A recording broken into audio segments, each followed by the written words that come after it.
اجمعین اما بعد فاعوذ باللہ من الشیطان الرجیم بسم اللہ الرحمن الرحیم اہدنا الصراط المستقیم صراط الذین انعمت علیہم غیر المغضوب علیہم ولا الضالین آمین۔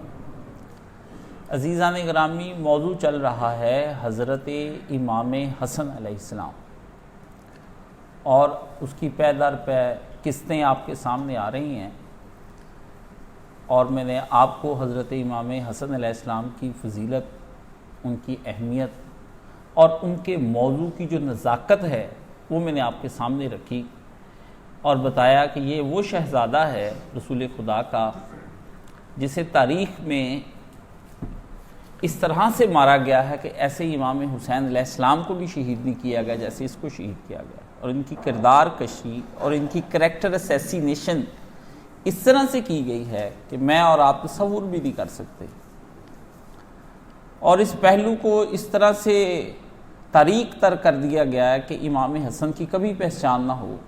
سنی اپنے فائدے کے لیے اور شیعہ اپنے فائدے کے لیے یہ سارے کام کرتے ہیں۔ تو میں آپ کے سامنے جو چیزیں رکھ رہا ہوں اس میں آج کا جو موضوع ہے وہ یہی ہے کہ حضرت حسن جب امیر المومنین بنے ہیں اور وہ رسول خدا کی حدیث کے مطابق کہ خلافت میرے بعد 30 سال ہوگی اور اس کے بعد ایک ظالم بادشاہی آ جائے گی، اس کے 6 ماہ جو ہیں وہ حضرت حسن کو ملے ہیں، 4.5 سال حضرت علی کو ملے ہیں، 6 مہینے کے لیے آپ امیر المومنین بنے ہیں، اور اس کے بعد جب آپ نے خلافت سپرد کر دی ہے تو پھر اس کے بعد جو ہے وہ دور 30 سال کا ختم ہو جاتا ہے جو نبی علیہ الصلوۃ والسلام کے کہنے کے مطابق ہے۔ حضرت حسن نے پہلا جو بوجھ اٹھایا ہے وہ اپنے باپ کو دفنانے کا بوجھ اٹھایا ہے، کہ اس کے باپ کو جس طرح سے شہید کیا گیا اور جس طرح سے ستایا گیا، اور جو دکھ اور تکالیف اس کے باپ کو اس کی زندگی میں ملے ہیں، اور جس کے ذریعے سے اس کا باپ دنیا سے یہ کہتا ہوا گیا ہے کہ خدایا وہ شخص کیوں نہیں میرے سامنے آتا جو میرے نبی نے مجھے بتایا تھا کہ وہ تیری اس پیشانی کے اوپر ضرب لگائے گا اور تیری داڑھی کو علی خون سے رنگ دے گا۔ اے اللہ، میں تیری اس امت سے اس قدر بیزار ہوں کہ وہ داڑھی آئے اور مجھے وہ ضرب لگائے اور میں اس دنیا سے چلا جاؤں، اور ان پر بنو ثقیف کے چھوکرے نازل ہوں جو ان کو نیم کی طرح کا کڑوا درخت ایلوا ان کے گھونٹ پہ لائے، اور پھر ان کو اہل بیت رسول کی قدر آئے۔ یہ سچے حکمران اور یہ اس طرح کے لوگوں کے خلاف جب خواہ مخواہ آپ ان کو بدنام کرتے ہیں، ان پر مالی کرپشنوں کے، جنسی کرپشنوں کے الزام لگاتے ہیں، پھر وہ اس طرح کی دعاؤں پر اتر آتے ہیں، اور پھر اللہ بسا اوقات اس طرح کی امت کو پھر ظالم حجاج جیسے فرعونوں کا مزہ چکھاتا ہے۔ تو یہ کام پھر ہوئے بعد میں اس امت کے ساتھ۔ تو حضرت حسن نے اپنے باپ کی نماز جنازہ پڑھی اور انہیں کوفہ میں دفن کیا آپ نے، یہ پہلی منزل ہے۔ تو حضرت حسن کو گردا گرد لوگ اکٹھے ہو گئے، اور حضرت سعد بن عبادہ رضی اللہ تعالیٰ عنہ کے بیٹے حضرت قیس، وہ سعد بن عبادہ وہ سردار ہے جو رسول پاک صلی اللہ علیہ وسلم کو بیعت عقبہ میں ملے تھے، اور نبی پاک کو مدینہ لانے میں ان کا کردار تھا، ٹھیک ہے، سعد بن عبادہ، اور یہ سعد بن عبادہ کے بیٹے ہیں حضرت قیس بن سعد بن عبادہ، تو وہ تھے ان کے کمانڈر بنے ہیں، اور انہوں نے یہ وہ انصار میں سے تھے، اور انہوں نے حضرت حسن کے بارے میں لوگوں کو کہا کہ اب ہمیں بیعت کرنی چاہیے حضرت حسن علیہ السلام کی۔ تو جناب حضرت حسن علیہ السلام کی بیعت ہوئی، اور وہ سارے مدینے کے لوگوں نے وہ بیعت کی۔ اب جب یہ بیعت ہو گئی تو بیعت کے اندر کرنے والے بہت سارے لوگ اور طرح کے بھی شامل ہوتے ہیں، وہی گروپ جو حضرت علی کے ساتھ تھا وہی گروپ ادھر بھی آیا۔ تو سارے گروپ ایک جیسے نہیں ہوتے کہ اس میں سب ان کے حامی ہوتے ہیں، طرح طرح کے لوگ ہوتے ہیں اور وہ شامل ہو جاتے ہیں، اور یہ کوئی نئی بات نہیں ہے۔ نبی کریم صلی اللہ علیہ وسلم کے دور سے منافقت چلی آتی ہے، اور حضور علیہ السلام کے دور سے منافق تھے، اور رئیس المنافقین کے بارے میں آپ کو سب پتہ ہے، اور 12 منافق تو ایسے ہیں کہ جن کے بارے میں رسول خدا صلی اللہ علیہ وسلم حضرت حذیفہ بن یمان رضی اللہ تعالیٰ عنہ کو بتا کر گئے ہیں، اور وہ 12 منافقوں کے نام بھی ان کو پتہ تھے، اور حضرت عمر فاروق رضی اللہ تعالیٰ عنہ پوچھتے رہتے تھے کہ کہیں میں تو نہیں ہوں ان کے اندر، اس طرح کی باتیں بھی پوچھتے تھے حضرت حذیفہ سے، اور حضرت حذیفہ اس میں خاموشی اختیار کرتے تھے، کہتے نہیں میں آپ کا بتا دیتا ہوں اور کوئی نہ پوچھے مجھ سے۔ تو جس طرح رسول اللہ صلی اللہ علیہ وسلم کو وہ 12 منافقوں نے ایک غزوہ سے نبی علیہ الصلوۃ والسلام واپس آ رہے تھے تو حضور پاک ایک گھاٹی سے گزر رہے تھے، تو ان 12 منافقوں نے نبی علیہ الصلوۃ والسلام کی اونٹنی کو ڈرایا اور نبی علیہ الصلوۃ والسلام کو گھاٹی میں گرا کر شہید کرنے کی ناکام کوشش کی، اور انہوں نے اپنے چہرے ڈانپے ہوئے تھے، اور وہ آئے نبی پاک کے لشکر سے، صحابی تھے سارے، یعنی وہ نبی علیہ الصلوۃ والسلام کے صحابی بنے ہوئے تھے۔ تو رسول اللہ نے انہیں کہا کہ ہم تمہیں پہچان گئے ہیں۔ انہوں نے جب یہ بات دیکھی نا اور صحابہ آگے بڑھے تو وہ بھاگ کر پھر لشکر میں شامل ہو گئے، غائب ہو گئے۔ تو رسول اللہ نے پھر بتایا حضرت حذیفہ کو یہ فلاں فلاں لوگ ہیں، اور اس لیے حضرت حذیفہ کو نبی علیہ الصلوۃ والسلام کا رازدان کہا جاتا ہے۔ اب نبی کریم صلی اللہ علیہ وسلم کے وہ ساتھی رہے، وہ گروپ رہا، 300 وہ لوگ منافق تھے۔ جب غزوہ احد ہوا تو وہ 300 لوگ عبداللہ بن ابی لے کر واپس آ گیا، وہ منافقین، کہ ہم جی آپ کے ساتھ شامل نہیں ہوں گے، یعنی یہ پے در پے۔ اور قرآن مجید میں اللہ پاک نے، آپ سورہ احزاب نکال کر دیکھیں اور سورہ انفال اور سورہ توبہ نکال کر آپ دیکھیں، جب آپ وہاں پر جاتے ہیں تو آپ کو ان منافقین کی طرح طرح کی کام اور ان کے طرح طرح کی ان کی سرگرمیاں وہ آپ کو پتہ چلتی رہیں گی، اور آپ ان کو پڑھیں گے تو آپ کو پتہ چلے گا کہ وہ کس طرح سے نبی کریم صلی اللہ علیہ وسلم کو وہاں پر آپ کو اور اہل ایمان کو ستاتے تھے، اور نبی علیہ السلام کے دور میں افواہیں اڑا کر کے لوگوں کو ان کی جگہ سے ہلاتے رہتے تھے، تاکہ جتنی زیادہ افواہیں اڑیں گی اتنا زیادہ نبی کریم صلی اللہ علیہ وسلم کا جو ہے معاملہ خراب ہوگا۔ تو یہ آپ دیکھیں 60 نمبر آیت ہے سورہ الاحزاب کی، کہ اگر منافق اور وہ لوگ جن کے دلوں میں مرض ہے اور جو مدینے کے شہر میں بری بری خبریں اڑایا کرتے ہیں، اپنے کردار سے باز نہ آئے تو ہم ان کے پیچھے لگا دیں گے مومنوں کو، تو پھر وہ تمہارے پڑوس میں بھی نہ رہ سکیں گے مگر تھوڑے دن۔ یعنی یہ افواہیں اڑتی تھیں، اراجیف ان کے ہاں ہوتی تھی، مرجفون فی المدینہ، مدینہ میں افواہ آ کے نا مدینے کو ہلانا چاہتے تھے۔ تو یہ کام حضرت حسن کے ساتھ ہوا، انہی منافقوں کی اولادیں اور بہت سے لوگ جو ہیں جس طرح ادھر بیعت ہوئے تھے اس طرح ادھر بھی بیعت ہو گئے تھے۔ تو حضرت حسن کا یہ ارادہ ہوا کہ میں حضرت معاویہ سے ذرا جنگ تو کروں، کہ یہ جو انہوں نے کام شروع کر رکھا ہے کہ بھی روز ہی میرے باپ کی سلطنت کے اندر ادم مچا رکھا ہے۔ مطلب حضرت معاویہ رضی اللہ تعالیٰ عنہ کا یہ کام ہوتا تھا کہ بندوں کو بھیجتے تھے، اور حضرت علی کی سلطنت میں جو سرحدی علاقے ہوتے تھے وہاں پر قتل و غارت کرواتے رہتے تھے بندوں سے۔ ان میں ایک انہوں نے قتل حضرت ابوبکر صدیق کے ایک بیٹے کا بھی کروایا ہے، جن کا نام محمد بن ابی بکر رضی اللہ تعالیٰ عنہ ہے۔ یعنی انہوں نے حضرت ابوبکر صدیق کے بیٹے کا قتل کروایا، اور 2 بندے حضرت معاویہ کا ہم نام ہی تھے، حضرت معاویہ بن خدیج اور بھی تھے، انہوں نے حضرت ابوبکر صدیق کے بیٹے کو قتل کرنے کے بعد جو مصر میں گورنر تھے حضرت علی کی طرف سے، 28 سال کے خوبصورت اس نوجوان کو جو علی مرتضیٰ نے پالا، اور 2.5 سال کے تھے جب یہ حضرت علی کے پاس آئے ہیں، ان کی حضرت ابوبکر صدیق کی بیوی نے اسماء بنت امیس رضی اللہ تعالیٰ عنہ نے نکاح کر لیا تھا حضرت علی رضی اللہ تعالیٰ عنہ کے ساتھ۔ اب شیعہ کا منہ بھی بند کریں اور سنی کا بھی منہ بند کریں، دیکھیں کہ ہم کہاں پر کھڑے ہیں۔ حضرت علی نے حضرت ابوبکر صدیق کے اس بیٹے کو پالا، اس کی ٹریننگ کی اور اس کو گورنر بنایا۔ لڑکا بچپن سے ہوشیار تھا، تو لے جا کر کے آپ نے کہا کہ تم گورنر مصر کے بن جاؤ۔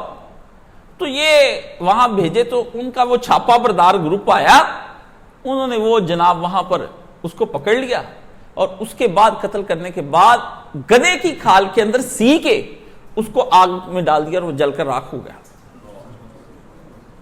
یہ کام ہے اور یہ نام ہے۔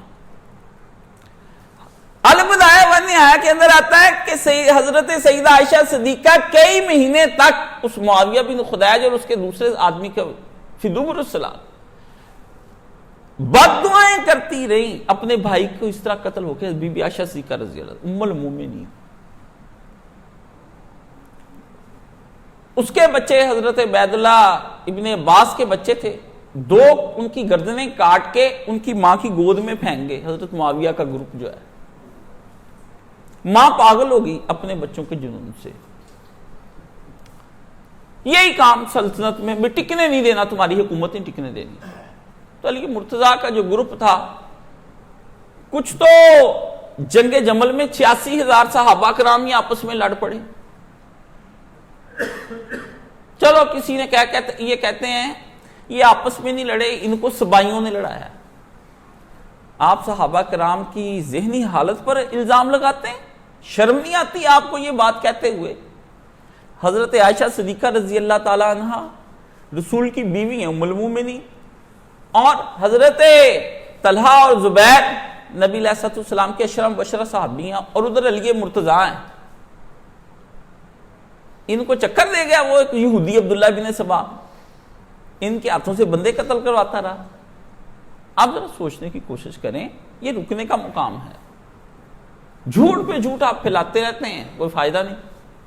حضرت علی تو جا رہے تھے حضرت معاویہ سے جنگ لڑنے کے لیے کہ تم نے، جب میں نے آرڈر بھیجے ہیں، اپنا گورنر بھیجا کہ تم ڈسمس ہو اور تم سارے گورنر اکٹھے ہو کے میری بارگاہ میں آؤ. حضرت عثمان رضی اللہ تعالیٰ عنہ کو کس وجہ سے قتل کیا گیا ہے، اس کا میں تم لوگوں سے حساب لوں گا. کروایا سارا بد نظمی جو پیدا کی تھی گورنروں نے کی تھی. حضرت علی کہتے ہیں کہ گورنروں نے ایکا کر لیا. بھی بجائے حضرت علی کے ہاں پیش ہونے کے، سزائیں پانے کے، بغاوت کر دو اور کہو ہم نے کہاں قتل کرایا، قتل تو انہوں نے کیا جو تیرے ساتھ ہیں. تو اس سے پتہ چلا حضرت علی رضی اللہ تعالیٰ عنہ بھی قاتلین کے ساتھ ہیں، حضرت علی بھی صحابی ہیں. اب الزام ان پر آ گیا کہ وہ قاتلین کو ساتھ ساتھ لیے پھرتے ہیں. اس کا مطلب پھر حضرت علی کی عاشر بات سے حضرت عثمان قتل ہوئے، معاذ اللہ من ذالک. آپ سمجھنے کی کوشش کریں، جب یہ بات کہی جاتی ہے کہ ہم قاتلین عثمان کا قصاص لیتے ہیں، تو وہ علی نے تو قتل نہیں کیا، یا علی نے کروایا نہیں، یا علی نے ان کو جب ان سے بیعت لی تو علی کو پتا تھا اس نے قتل کیا تو میں ان سے بیعت کیوں لے رہا ہوں. آپ ذرا سمجھیں، قاتلین عثمان سے قصاص لو، قصاص لو، قصاص لو. ارے بھائی ہمیں بتاؤ تو صحیح، وہ نومینیٹ تو کرو. آج تک نومینیٹ نہیں ہو سکا کہ کون آدمی جسے قتل کیا ہے، نومینیٹ ہی نہیں ہو سکا. جتنی روایتیں بتائیں گے ساری ضعیف، جھوٹی، متروک راویوں کی. جب ہم کہیں گے آپ کا ابو مخنف فلانا اس راوی کے اندر، جب آپ نے چیک کرنا اپنا بھی چیک کر لیں. ہمارے گھر آپ اب بتانے کے لیے ہیں لڑکا آپ کا خراب ہے، آپ کی لڑکی کون سا ٹھیک نکلی ہے. بات سمجھنے کی ہے، سمجھنے کی بات کوشش کریں. گورنروں نے ادھر مچا دیا. اب یہ وہی سلسلہ چل رہا ہے. باپ ادھر نظر ہو گیا جنگوں کی، حضرت معاویہ سے جنگ لڑنے کے لیے حضرت علی جا رہے ہیں، رستے میں حضرت عائشہ صدیقہ والا گروپ ٹکرا گیا. آدھے بندے تو وہ گئے، 86,000 بندہ تو فارغ ہو گئے وہیں پر. اتنا دن کے اجالے کے اندر جنگیں ہوئی ہیں، اور بخاری اور مسلم کے اندر ہے یہ باتیں لکھی ہوئی. پریشان مسعود احمد بی ایسی اتنا ہوا ہے اس مقام پر، امیر جماعت المسلمین اتنا پریشان ہوا ہے واقعہ جمل پر. کہتا ہے کہ واقعہ جمل اور افسانہ جمل، اس طرح اس نے اوپر واقعہ کے ہوا ہے، اصلی حقائق کیا ہے، نیچے کیا ہے. اینڈ پر جا کر لکھتا ہے مجھے سمجھ نہیں آتا کہ طلحہ، زبیر اور عائشہ رضی اللہ تعالیٰ عنہ یہ تین کے تین کس بنا پر بصرہ گئے، کرنے کیا گئے تھے. کہتے ہیں عائشہ تو حج کرنے گئی تھی مکے، انہوں نے مدینے واپس آنا تھا. وہ بصرے کہاں چلی گئیں، کتنے 100 کلومیٹر کا فاصلہ طے کر کے ان کا تو جانا بند ہے. کہتا یہ بخاری کی روایت ہے، مجھے یہ سمجھ نہیں آتی. سمجھ تمہیں اس لیے نہیں آتی کہ تم ناسبی ہو، ہم سے سمجھو کیونکہ ہم حسینی ہیں. تمہاری تحقیق میں کیا ہے؟ نہ تمہیں راوی ملتا ہے نہ راوی ملنا ہے. جو ہمارے حق والا ہے تمہیں ملنا نہیں، جو تمہارے حق والا ہے اس سے تم ڈیلی راوی سے ملتے ہیں. یہ ہے ان کے کام. نہیں آتا تو ہم سے پوچھ لو، فاسألوا اہل ذکر، ہم سے پوچھو، ہم بتائیں گے تم کو. ہم نیک کو بعد حضور کو سمجھاتے جائیں گے. جنگ ہو رہی ہے، حضرت حسن باپ کے ساتھ جنگ میں. ہر جنگ میں باپ کے ساتھ ہیں، سارا مشاہدہ کریں یہ کیا ہو رہا ہے میرے باپ کے ساتھ۔ پھر دوسری کسر نکل گئی حضرت علی کی حضرت معاویہ کے ساتھ جنگ میں، ادھر بھی بندے بڑے مارے گئے، انہوں نے قرآن نیزوں پہ اٹھا لیے۔ یہ پہلی دفعہ تاریخ میں ہوا کہ قرآن مجید کی بے حرمتی کی گئی، نیزوں پہ قرآن اٹھایا گیا۔ جائیں جا کے رسول پاک صلی اللہ علیہ وسلم کے دور سے پہلے دکھائیں قرآن مجید نیزے پہ اٹھایا گیا، ہمیں دکھائیں، ہم آپ کو انعام دیں گے۔ قرآن کو نیزے پہ اٹھا لینا، آج کوئی آپ نیزے پہ اٹھائیں، بندوق کلاشن کوف کے اوپر قرآن مجید رکھ لیں، اس طرح اصل سوچا کریں جی قرآن نیزے پہ اٹھا لیے، قرآن نیزے پہ اٹھا لے۔ سارے مولانے یہی تو لکھتے ہیں اور یہی تو بولتے ہیں، یہی تو بتاتے ہیں کہ جی قرآن نیزے پہ اٹھا کر فیصلہ قرآن پہ ہوگا۔ قرآن تو ہاتھ میں اٹھا کر کہا جاتا ہے فیصلہ ہوگا، نیزوں پہ کیا قرآن ہوتے ہیں؟ یہ جا کے پڑھیں البدایہ والنہایہ، ابن کثیر رحمہ اللہ تعالی قالا، جا کے رحمہ اللہ تعالی سے پوچھ لیں بھی انہوں نے یہ لکھی روایت کیوں لکھی، کیوں یہ معاملہ اس طرح سے ہوا ہے۔ نیزے اٹھا لو جی قرآن مجید پر، وہ اٹھ گئے جی نیزے، وہ جی فیصلہ ہوگا، سالسی بن جائے گی۔ حضرت علی نے کہا ہماری کوئی سالسی نہیں ہے، جنگ لڑو۔ اندر سے بندے جو ہیں جن کو خرید لیا گیا تھا انہوں نے کہا جی یہ جنگ روکو۔ وہ جنگ روکنے پر ایک گروپ جو متشددین کا تھا، خوارج کا، وہ حضرت علی سے ناراض ہو گیا، حضرت علی کا ایک گروپ، انہوں نے کہا جب یہ بندہ باطل ہے آپ جنگ کیوں رکھوا رہے ہیں، قتل کریں، ختم کریں اس بندے کو۔ حضرت علی نے کہا کوئی موقع کی مناسبت ہے، وہاں پر بھی جنگ وہ گئے۔ اس کے بعد تیسرا گروپ علی کو مل گیا جی، وہی خوارج جو لگ ہوئے وہ بھی علی سے جنگ لڑنے آ گئے۔ ادھر اپنے بھی آ گئے، اشرم وشرا بھی آ گئے، غیر اشرم وشرا بھی آ گئے، خوارج بھی آ گئے۔ لو جی ایک علی ہے، تین بندے ہیں، کون سامبے؟ سارا ملک میں طوفان مچا ہوا ہے۔ ایسے حالات میں حضرت حسن کے گلے میں حکومت پڑ گئی۔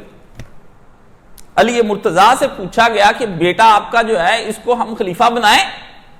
انہوں نے کہا بھائی نہ میں کہتا ہوں نہ میں روکتا ہوں۔ یہ جو کہتے ہیں نا حضرت معاویہ نے یزید کو بنایا ہے تو حضرت حسن نے بھی بنایا، اپنی غلطی کی تصحیح کر لیں۔ انہوں نے 56 ہجری میں بیعت لینی شروع کر دی تھی، بخاری شریف کے اندر ہے حضرت عبد الرحمن بن ابی بکر نے بھاگ کر جان بچائی ہے حضرت معاویہ کی زندگی میں، حضرت علی کی بعد میں بیٹے کی ہوئی ہے بیعت، اور علی نے یہ نہیں کہا کہ بیعت کر لو، ہمیں نہیں چھوڑ دیکھ لو، اگر تمہیں حسن مناسب لگتا ہے تو کر لو، نہیں تو ضروری نہیں ہے۔ لوگوں نے حضرت حسن کے ہاتھ پہ بیعت کر لی، اور کی انصار صحابہ کی اولادوں نے۔ حضرت حسن خود صحابی ہیں، وہابی کی نماز نہیں ہوتی وطر کی جب تک وہ حضرت حسن کی حدیث نہ روایت نہ پڑھ لے، اپنی ان کی دعا نہ مانگ لے، اس لیے وہابی کو چاہیے وہ کچھ اور ہو جائے اگر حسن کو نہیں ماننا تو۔ حسن تو خود صحابی، پھر صحابی کے خلاف اب جنگ شروع ہونے والی۔ حضرت حسن نے کہا یار یہ حکومت کا استحکام اس طرح نہیں بننا، یا سارے اطاعت کریں گورنری کی جس طرح میرے باپ کے، یہ جو چھاپا بردار گروپ بنے پھرتے ہیں ادھر یہ تو نہیں ہونا۔ ٹھیک ہے جی، انہوں نے کہا حضرت حسن رضی اللہ تعالیٰ نے کہا میں جاؤں گا، اور جنگ آئی بخاری شریف کی روایت ہے بخاری شریف کی روایت ہے، بخاری شریف سے باہر نہیں کوئی روایتیں آتی، صحیح بخاری کی روایت ہے۔ اور صحیح بخاری کی یہ روایت جو 2704 اور 7109 7109 اور دوسری جگہ ہے 2704، روایت کے لفظ کیا کہ سیدنا حسن بصری رحمہ اللہ کا بیان ہے کہ جب حضرت علی ابن ابی طالب کی شہادت کے بعد صحابہ کے مشورے کے ساتھ حضرت حسن کو چن لیا گیا، تو انہوں نے کہا کہ اللہ کی قسم حسن بن علی پہاڑوں جیسا لشکر لے کر حضرت معاویہ بن ابی سفیان کے مقابلے میں آئے تھے۔ حضرت حسن نے پہاڑوں جیسا لشکر تیار کر لیا۔ کہتے جی وہ حضرت حسن نے صلح کر لی، جی حضرت حسن نے صلح کر لی، حضرت حسن تو جنگ لڑنے کے لیے جا رہے ہیں، صلح کھا کر نہیں تھی انہوں نے۔ صلح جب ہوگی وہ بتاؤں گا کیا کب ہوئی ہے صلح۔ پہاڑوں جیسا حسن نے، پہلے دن حسن کا موقف نہیں تھا۔ یہ کہتے ہیں حضرت حسن اپنے باپ سے ناراض تھا کہ ابا کیوں جنگ لڑ رہے ہیں آپ۔ حضرت حسن کے کریکٹر اسیسینیشن جو کیا گیا ہے وہ یہ صحیح روایتوں کو چھوڑ کر کہ ابے کے خلاف تھا، کہتا تھا ابا جی میں آپ کے پیچھے پیچھے ہوں، جنگ لڑ رہا ہوں، لیکن میں آپ کے خلاف ہوں، جنگ ٹھیک نہیں آپ لڑ رہے، جنگ بھی لڑ رہے نہیں۔ یہ نواسب کے پھیلائے ہوئے کام ہے۔ حسن نے اگر یہی کرنا، کہتا بھائی میری کیا ضرورت ہے، کیوں بیعت لیتے ہو، چپ کر کے وہ حضرت معاویہ بیٹھے، جا کے ان سے بیعت لے لو۔ یہ پہاڑوں جیسا لشکر لے جا کے جنگ لڑنے کی کیا ضرورت ہے؟ لشکروں کو دیکھ کر عمر بن عاص نے کہا مجھے تو ایسے لشکر نظر آ رہے ہیں جو اپنے مد مقابل کو فنا کیے بغیر واپس نہیں لوٹیں گے۔ عمر بن عاص رضی اللہ تعالیٰ عنہ وہ صحابی ہیں جو حضرت معاویہ کے ساتھ ہیں اور ہر جنگ میں ساتھ ہیں، اور آخری وقت میں انہوں نے جو اپنی اس گناہ پر توبہ کی ہے نا، وہ میں آپ کو سنا دوں، سارے وہابیوں کو یاد ہے۔ کہتے ہیں جی اتنی لمبی دعا کرو قبر پر کھڑے ہو کے کہ جتنی دیر تک اونٹ ذبح ہو کے بٹ نہ جائے، یہی سناتے ہیں۔ یہ حضرت انہوں نے عمر بن عاص نے کہا کہ میں نے رسول پاک کے بعد ایسے ایسے غلط کام کیے ہیں کہ میں اتنی دعا کرنا شاید اللہ مجھے بخش دے۔ اس میں عمر بن عاص رضی اللہ تعالیٰ کہتے ہیں، یہ سن کر حضرت معاویہ نے کہا عمر اگر دونوں گروہوں نے ایک دوسرے کو مار ڈالا تو پھر پسماندگان کا اور ان ذمہ دار بیوہ عورتوں کا ذمہ دار اور ان یتیم بچوں کا ذمہ دار کون ہوگا؟ واقعی یار یہ کام بڑا چل جانا، یہ قتل و غارت بڑی ہونی۔ تو چنانچہ حضرت معاویہ نے بنی عبد الشمس کے 2 قریشی افراد حضرت عبد الرحمن بن سامورہ اور عبداللہ بن عامر کو بھیجا کہ جاؤ اس شخص کو صلح کی پیشکش کرو اور ان سے مصالحت کا مطالبہ کرو۔ وہ دونوں آئے اور حضرت حسن کے پاس اور صلح امن کی بات چلائی۔ حضرت حسن نے کہا یہاں تو اس جنگ پہ مال ہی بڑا خرچ ہوا ہے، ٹھیک ہے نا، تو اس صلح کی شکل میں اس مال کی کفالت جو یہاں پر کون اس کا ڈن بھرے گا؟ پیسہ تو لگ گیا ٹکا کے، کون بھرے گا اس کا پیسہ؟ ٹھیک ہے نا۔ تو پہلی بات تو یہ ہے کہ یہ حضرت حسن نے جھک کر صلح کی پیشکش نہیں کی، یہ حضرت معاویہ رضی اللہ تعالیٰ نے کی ہے کہ آپ صلح کریں۔ حسن نے تو کہا جنگ لڑنی ہے، جو مرضی ہو جائے، خلافت کا نظام بچانا ہے۔ وہ جو صلح کی باتیں کرتے رہتے ہر وقت، جی صلح حسن، حضرت حسن نے صلح کیوں کی؟ حضرت حسن کو صلح کی پیشکش کی، اور قرآن مجید کی سورہ انفال کی آیت ہے کہ جب تجھے وہ صلح کی پیشکش کرے اے نبی صلی اللہ علیہ وسلم تو صلح کر لے، اس ڈر سے نہ کر صلح، میں نے صلح نہیں کرنی کہ یہ بعد میں دھوکہ نہ کرنے، کر لے پھر اللہ نبڑ لے گا ان سے۔ حسن نے تو صلح اس لیے کی، قرآن کہتا ہے صلح کی پیشکش کوئی کرے تو صلح کی پیشکش کو مانو۔ کیوں؟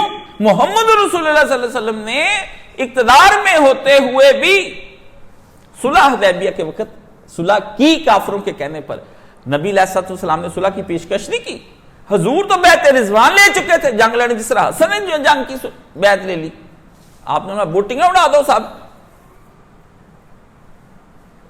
1400 صحابہ کرام نے رسول اللہ صلی اللہ علیہ وسلم کے ساتھ عہد باندھ لیا کہ آئے نہیں ہم جنگ کی نیت سے، ہتھیار بھی پورے کوئی نہیں ہے، کسی کے پاس ہے کسی کے پاس نہیں ہے، احرام تو باندھے ہوئے ہیں، پر کافروں کے تیور ٹھیک ٹھوک کوئی نہیں۔ تو حضور کو دوبارہ بیعت لینی پڑ گئی، صحابہ سے لی ہوئی بیعت پر بیعت ہوئی ہے، بیعت رضوان۔ ادھر پھر صحابہ نے بڑی زبردستی کا اور بڑی شاندار نبی پر ایمان کا جو مظاہرہ کیا ہے، وہ اللہ نے فرمایا جماعت نے تیرے ہاتھ پر بیعت کی تو گویا ان پر اب اللہ کا ہاتھ ہے۔ تعریف کا جو مقام صحابہ کا ہے وہ ہے،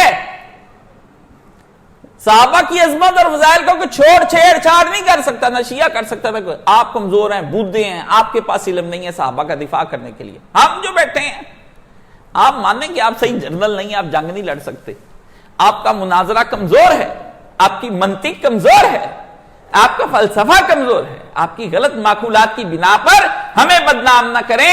اگر آپ ٹرین نہیں اور گولی آپ کو چلانی نہیں آتی اور ہدف پر نشانہ لگانا نہیں تو ہم کو آگے کریں۔ مرتضیٰ لیے مرتضیٰ کے ماننے والے ہیں، ضرب رکھ کے لگائیں گے، کوئی مرہب باقی نہیں بچے گا۔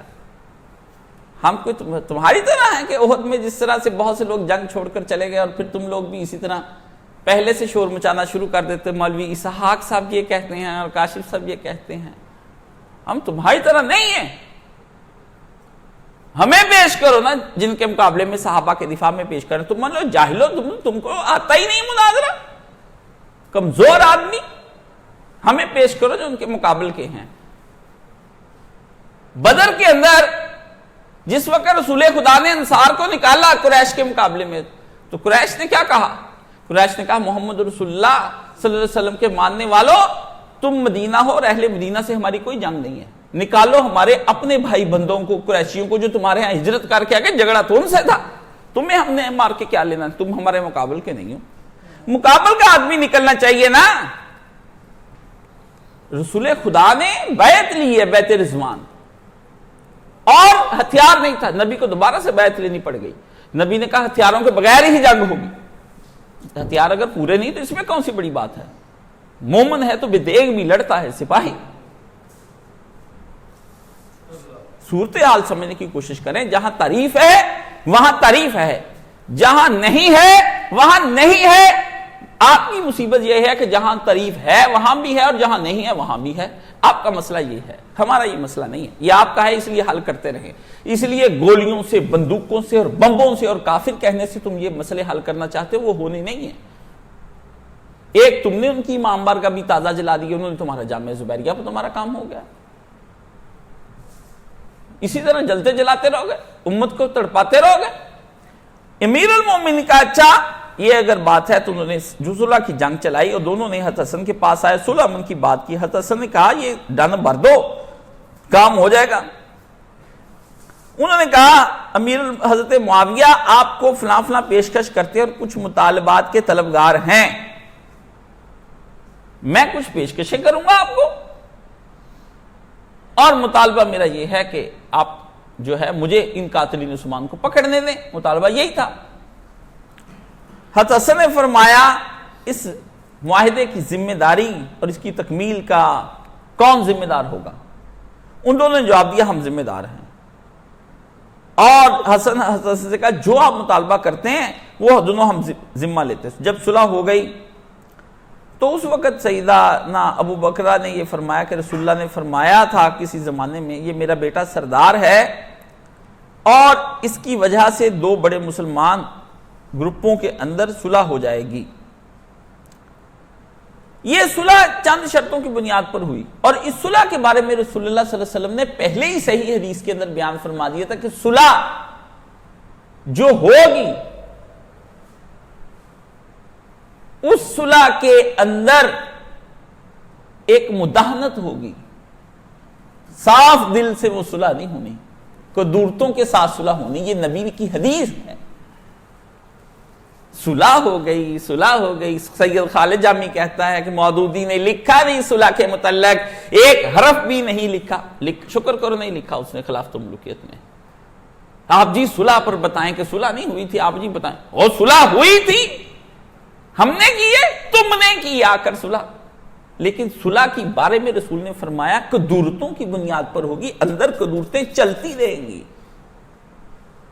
حسن تو صاف ہو کر کر لو بھائی.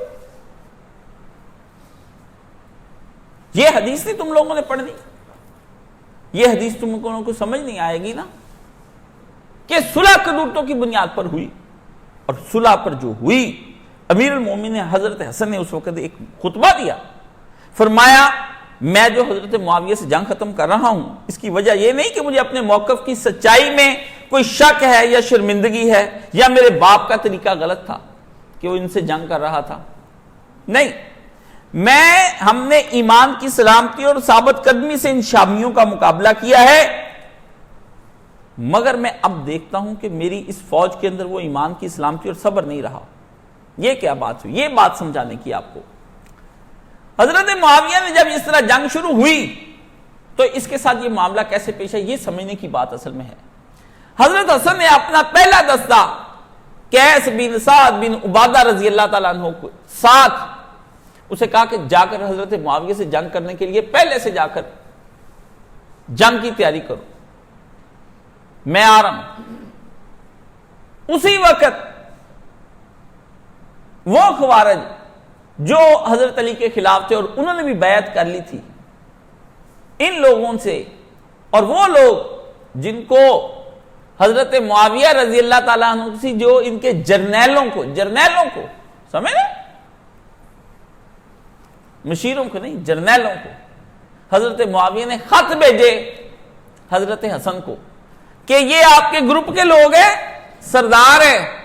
ان سرداروں نے مجھ سے معاہدہ کر لیا ہے کہ ہم جب جنگ میں آئیں گے ہم حسن سے پیچھے مڑ جائیں گے اور ہم حسن کو گرفتار کر کے آپ کے دربار میں پیش کر دیں گے، پھر آپ جو مرضی چاہے حسن کے ساتھ کرتے رہے. حضرت حسن کو یہ شک بھی تھا یہ خط بھی حضرت معاویہ نے بھیج دیے تھے، خط بھی آپ نے پڑھ لیے، خط میں وہ آدمی بھی شامل ہے جس آدمی کی بیٹی نے حضرت حسن کو زہر دیا ہے، جادہ بنت اشس بن قیس، یہ آدمی بھی شامل ہے، بیٹی دے چکا ہے حضرت حسن کو، اور سرکردہ بندوں میں جی میرا تو حسن دماد ہے، ادھر سے حضرت معاویہ سے ساز باز کر لی کہ ہم یہ آپ سے لیں گے علاقے اور ادھر سے اتنا مال لیں گے، ہم حسن کو گرفتار کرا کے آپ کو دے دیتے ہیں۔ ادھر سے فوج میں ایک مقام پر آپ بیٹھے ہیں صحابات پر، وہاں پر فوج کے اندر ایک دم سے یہ افواہ اڑی کہ قیس بن سعد بن عبادہ کا لشکر حضرت معاویہ کے پاس پہنچا، ادھر لڑائی ہو گئی، وہ قیس مارا گیا، لشکر ختم ہو گیا، تباہ ہو گیا، اب لشکر ادھر کو آ رہا ہے۔ بندوں نے حضرت حسن رضی اللہ تعالیٰ عنہ پہ ہی حملہ کر دیا، اپنے ہی بندوں نے، وہ جو منافقین تھے انہوں نے حضرت حسن پر حملہ کر دیا، آپ کے شان مبارک کو یہاں سے تلوار پہ رکھ کے کاٹا، آپ کے نیچے سے جو بوریا تھا وہ چھین لیا جو ایک خلیفہ امیر المومنین کا تھا، حضرت حسن کے سپاہیوں نے حضرت حسن کو گھیر لیا، آپ نے آواز دی کہاں ہے بنو ربیہ اور کہاں ہے دوسرے لوگ، وہ اب لوگ اکٹھے ہو کے آ گئے، انہوں نے حضرت حسن کے آگے پیچھے جو فوج لگ گئی، آپس میں فوج کی جنگ چھڑ گئی، حضرت حسن نے بڑی مشکل سے ان کا امن امان کرایا، اتنی دیر میں ایک دوسرا لشکر آ گیا، انہوں نے کہا قیس ابھی مارا نہیں گیا، قیس نے تو فتح کر لیا وہاں پر، قیس اب ادھر آ رہا ہے، ایک نے یہ بات اڑا دی، فوج کے بندے وہ جو تھے منافق ہو گئے تتر بتر کا لاجک، اب پہلے خبر آئی یہ، دوسری جب آئی یہ بندے ٹھنڈے ہو کے بیٹھ گئے، انہوں نے کہا اب حسن ہے ہمیں نہیں چھوڑنا۔ حضرت حسن نے ساری صورتحال دیکھ لی، آپ نے دیکھا یہ امت اس قابل نہیں ہے، پہلے تو میرا ابا ستایا، پھر میرے پیچھے پڑ گئے، اب یہ منافقت دکھا دی، اندر بک بکیے ہو گئے، ادھر سے لیٹر آ گئے، گات تو ہوگی پکی، ہم خلافت کو کیسے مضبوط کر لیں؟ امت ہی نہیں جب چاہتی، یہ عوام کل انام بالہم ذل، یہ عوام کل انام ڈنگروں جیسی عوام، جب لیڈروں کے سامنے ڈنگر عوام آ جائے نا نیا پاکستان لینے کے لیے، تبدیلیاں لینے کے لیے، ان جہلوں کے لیے ہم جیسے لوگ بھی اذیتوں میں آ جاتے ہیں کہ ان کھوتے کے کانوں نے دے کے تو ہمیں بھی ساتھ مروایا، خود بھی مر رہے ہیں، او جی چیک کر لو، چیک کر لو، رپڑ مکاؤ جی، فرسٹریشن ختم کرو جی،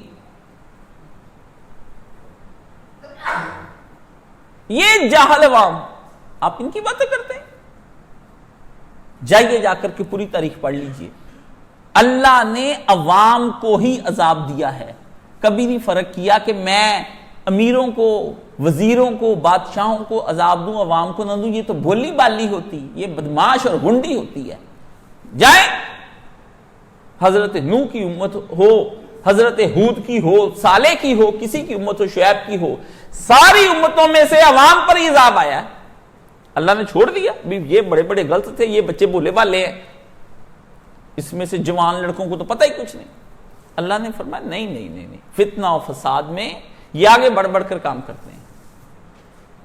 عوام نے حضرت صاف کہہ دیا، حضرت حسن نے کہا ٹھیک ہے بھئی فیصلہ لو جی، ہم جو کل گرفتاریاں دیکھے ذلیل ہونا ہے، ہم عزت کے ساتھ صلح کر کے فارغ نہ کر دیں معاملہ۔ کہتے لڑکی تو دوڑ گئی، پکڑ کے گھر لے آئے، فرمایا اس سے پھر دوڑ گئی، پھر کہاں کریں گے، اب تو بلا کے نکاح کرا کے فارغ کر دو، طور طریقہ کر دو، اس کا فارغ کرو اس کو۔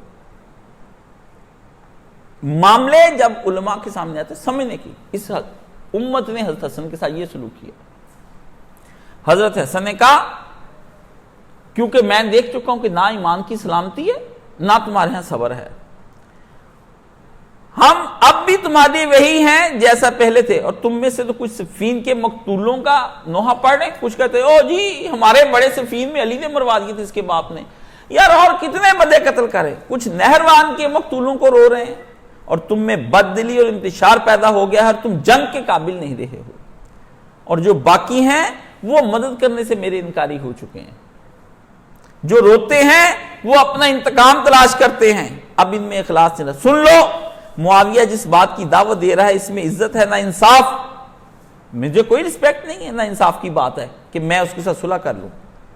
اگر تم موت کو قبول کرنے کو تیار ہو تو میں اس کی صلح کی پیشکش کو واپس کر دوں گا اور تلواروں کی دھاروں کے ذریعے سے اللہ جو فیصلہ کرے سو کرے.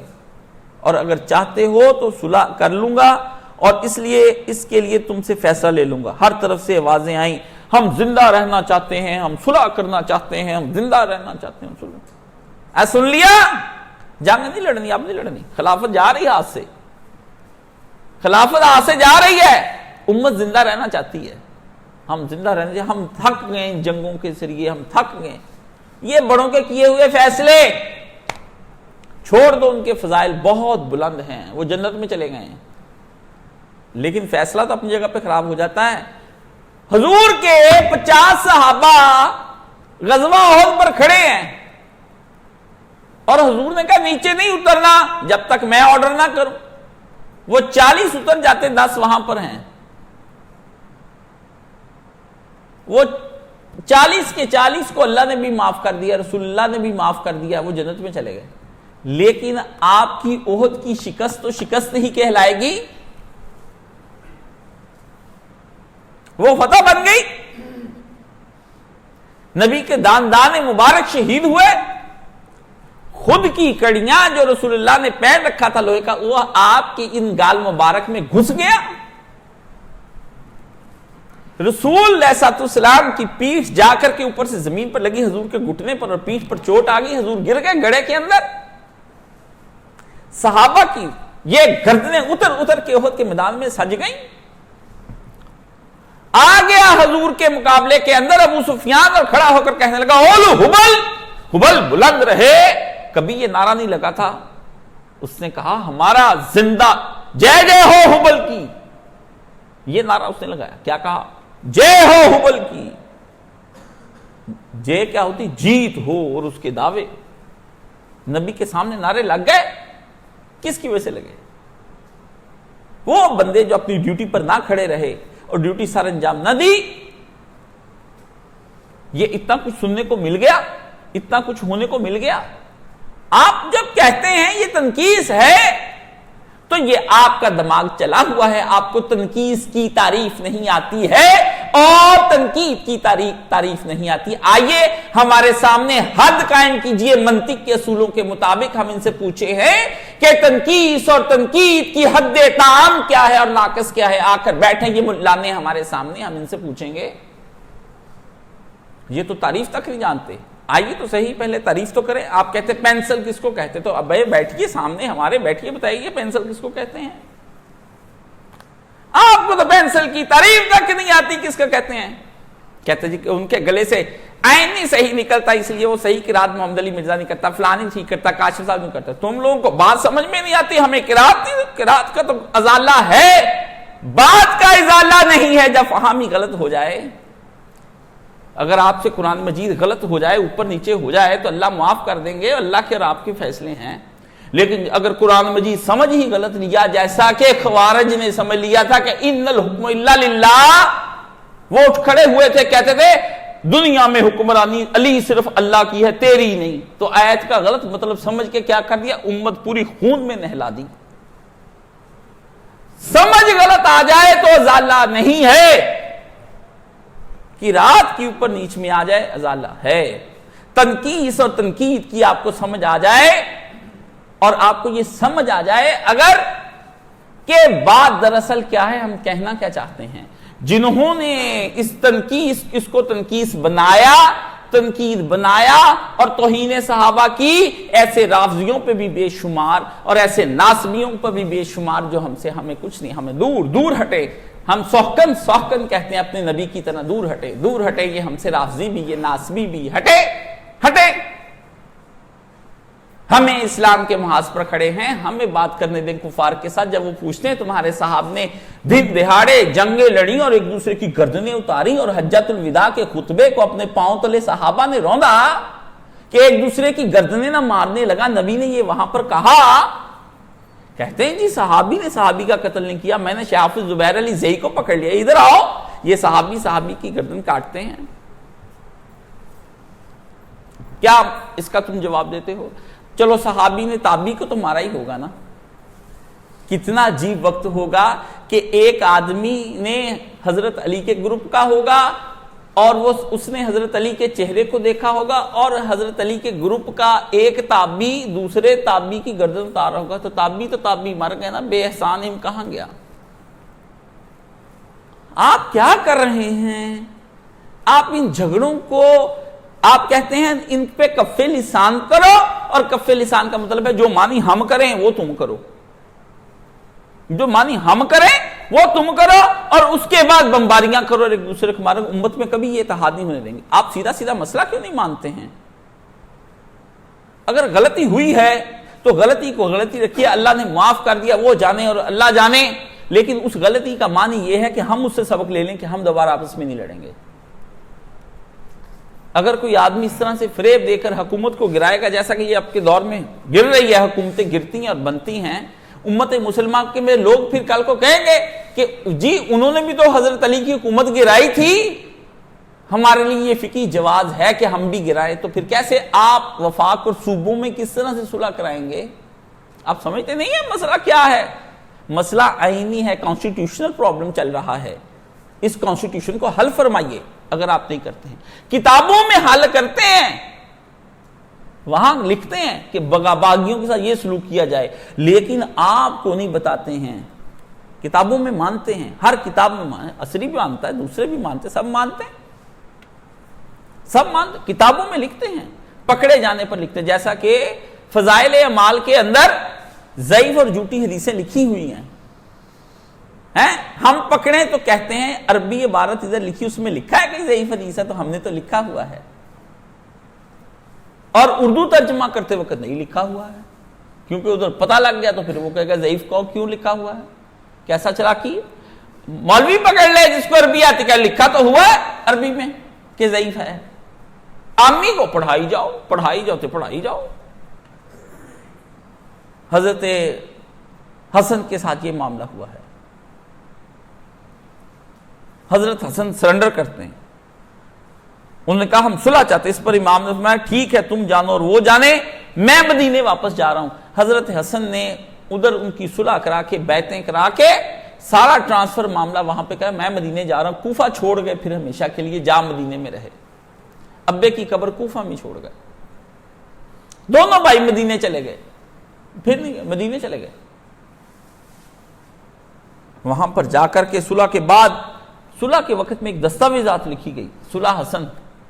اس میں جو دستاویزات لکھی گئی وہ یہ تھی کہ یہ وہ دستاویز ہے جس پر حسن بن علی بن ابی طالب نے معاویہ بن ابی سفیان کے ساتھ صلح کی اور مسلمانوں کی حکومت معاویہ کے سپرد کر دی، اس شرط پر کہ وہ کتاب اللہ، سنت رسول اور سیرت خلفائے راشدین پر عمل کرے گا، اور اس شرط پر کہ معاویہ بن ابی سفیان کو اختیار نہیں کہ وہ کسی کو اپنے بعد ولی عہد بنائے. اور 56 ہجری میں حضرت معاویہ نے اس سنت کو پامال کر دیا، اپنے پاؤں کے نیچے ولی عہد نہ بنانے کی شرط تھی. بلکہ اس کے بعد یہ حکومت کا معاملہ مشورے کے ساتھ مسلمانوں کے ہاں طے کیا جائے گا، کیونکہ حضرت حسن مشورے کے بعد آئے ہیں. انہوں نے کہا آپ قاتلین عثمان پکڑنا چاہتے ہیں پھر پکڑ لیں، پھر ایک بھی نہیں پکڑا. حضرت عثمان کا بیٹا گیا، انہوں نے کہا چچا معاویہ بن ابی سفیان آپ نے میرے ابا کے قاتلوں کو پکڑنا تھا. کہتے آرام سے بیٹھ جا، بڑی مشکل سے حکومت ٹھیک کر رہے ہیں، پھر مسئلہ چھیڑ دیں.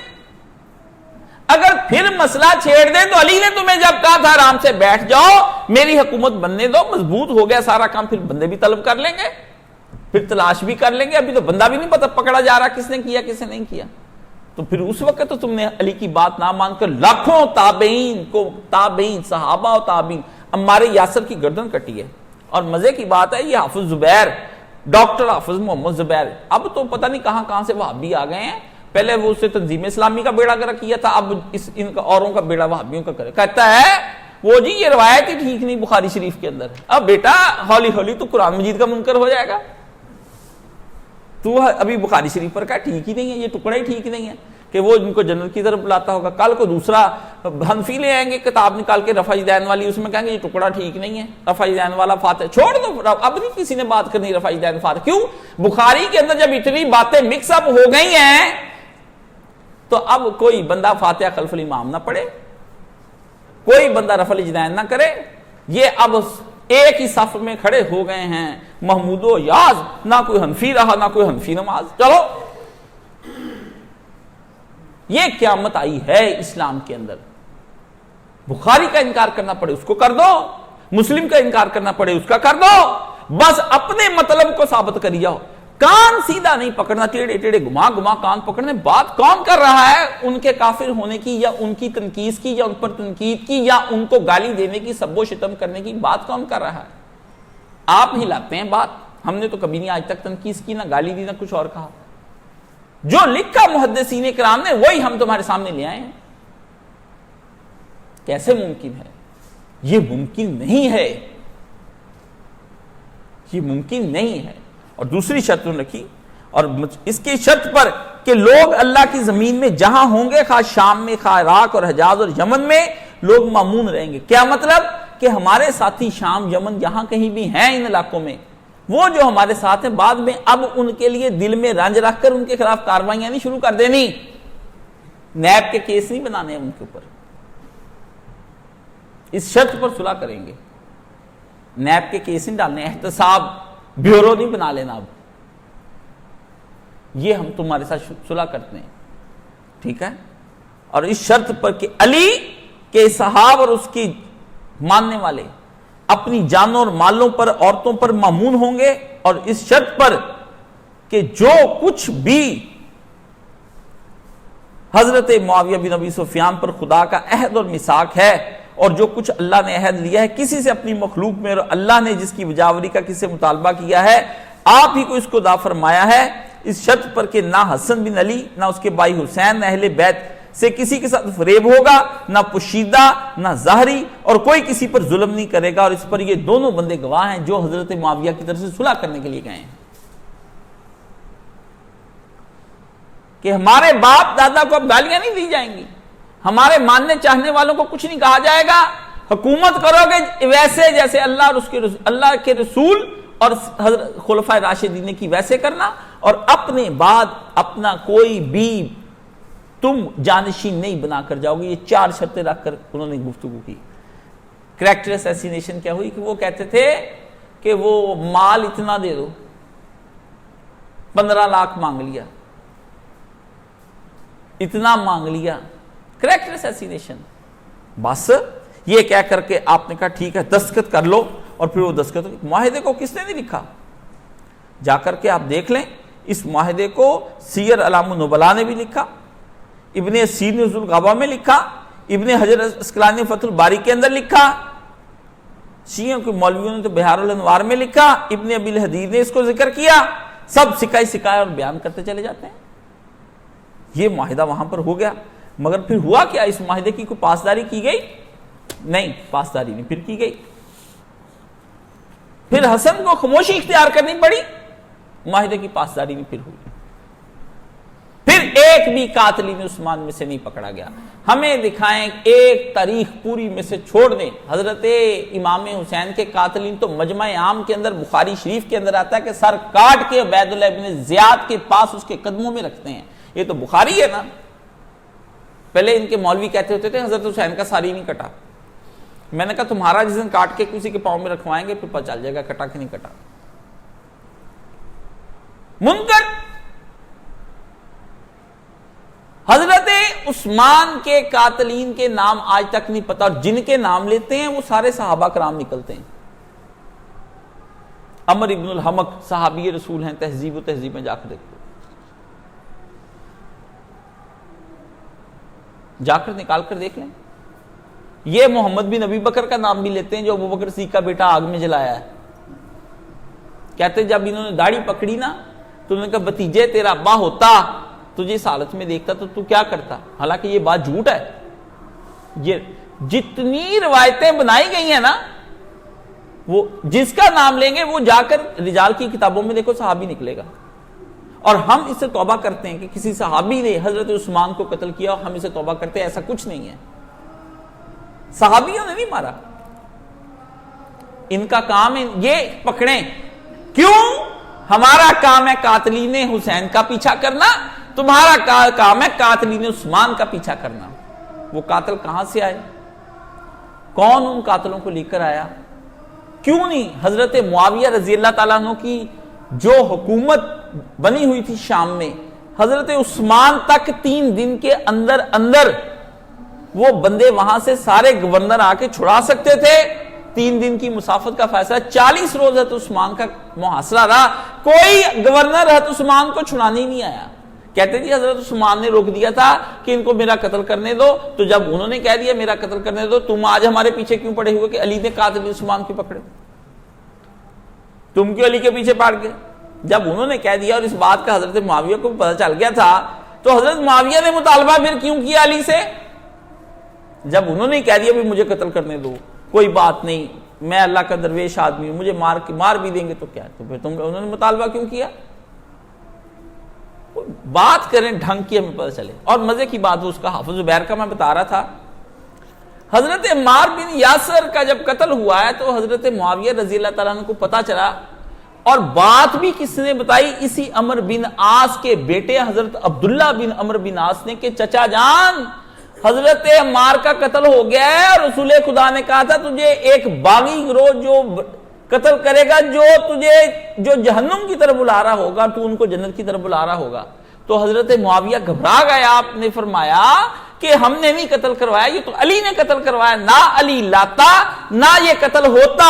آپ نے فرمایا علی کو پتا چلا، اس نے کہا اس کا مطلب حضرت حمزہ کا قتل رسول نے کرایا، نہ رسول پاک بدر لے جاتے احد میں تو نہ حمزہ شہید ہوتا۔ اس کو جا کر سناؤ، مسند احمد کی یہ روایت ہے اور صحیح سند کے ساتھ ہے، اس کے حضرت عمار بن یاسر کے قتل کا انکار تو حضرت معاویہ نے بھی نہیں کیا جو تم کر رہے ہو۔ طویل کی قتل کے انکار کی، طویل کی بات کو گھمایا، انکار نہیں کیا۔ تم نئے پیدا ہو گئے ہو انکار کر رہے ہو۔ مشاجرات صحابہ کو بری بات نہیں ہے، ہوئے ہیں۔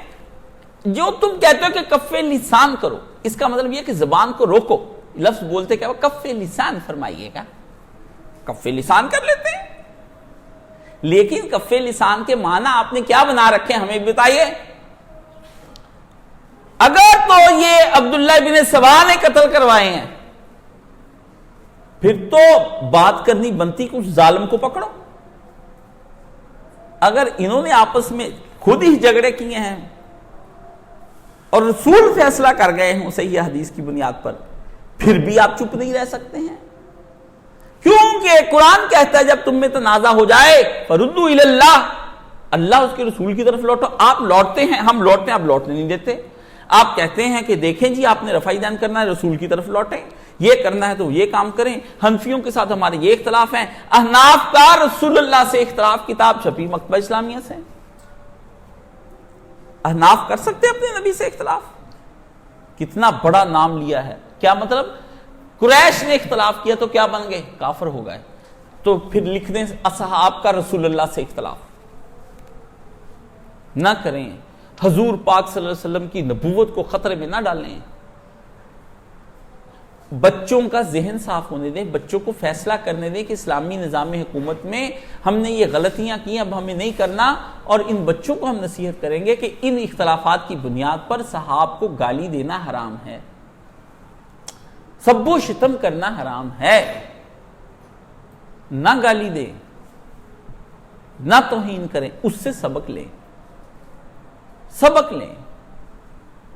آپ ہمیں سبق بھی لینے نہیں دیتے۔ مودودی نے سبق دیا تھا اس امت کو کہ گالی نہیں بنتی ہے، شیعہ کو بھی سمجھایا تھا گالی نہیں بنتی ہے، ان کے علماء بھی سمجھاتے ہیں، لیکن جب عوام کل انام کے ہاتھ میں باغ دوڑ آ جائے تو پھر نہ سنی ٹک کر بیٹھتا ہے نہ شیعہ ٹک کر بیٹھتا ہے، مرتا کون ہے؟ عالم بنتا ہے، ممبر پر بیٹھا یہ سنا رہا ہے یہ سنا رہا ہے، چپ بھی نہیں ہوتے، جواب بھی دیتے جاتے ہیں نیٹ پر، ایک سے بڑھ کر ایک کانفرنسیں کرتے ہیں، حضرت حسین کو بتاتے ہیں کہ وہ باغی تھا، اور اس نے سرنڈر کر دیا, صلح کر لی. شہزادہ حسن کو اس طرح مارا,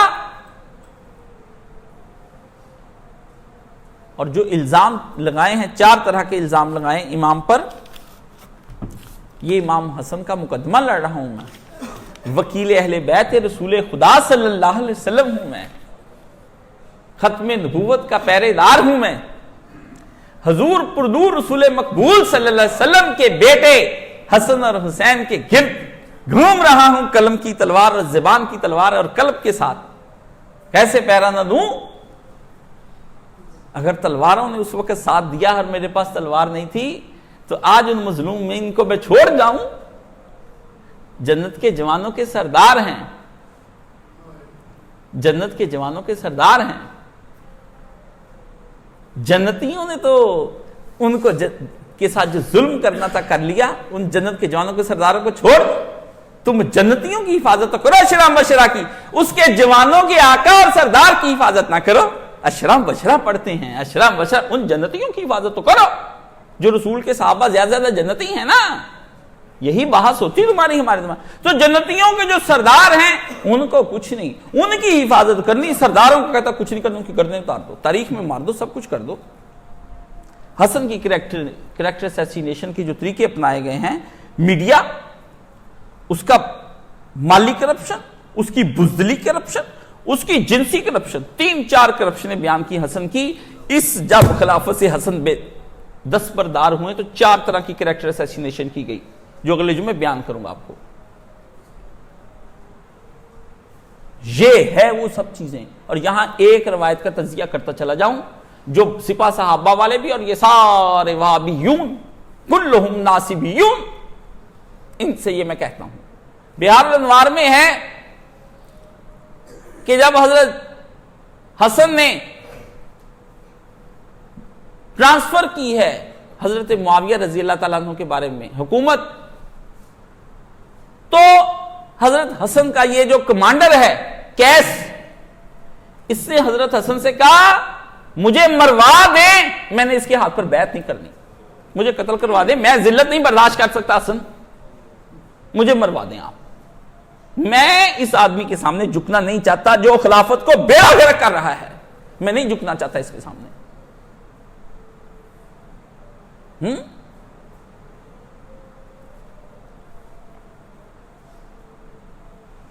نہیں بیعت کی اس نے حضرت معاویہ کے ہاتھ پہ بیعت نہیں کی, اس طرح ہاتھ پہ کرسی پہ رکھ کر بیٹھا رہا.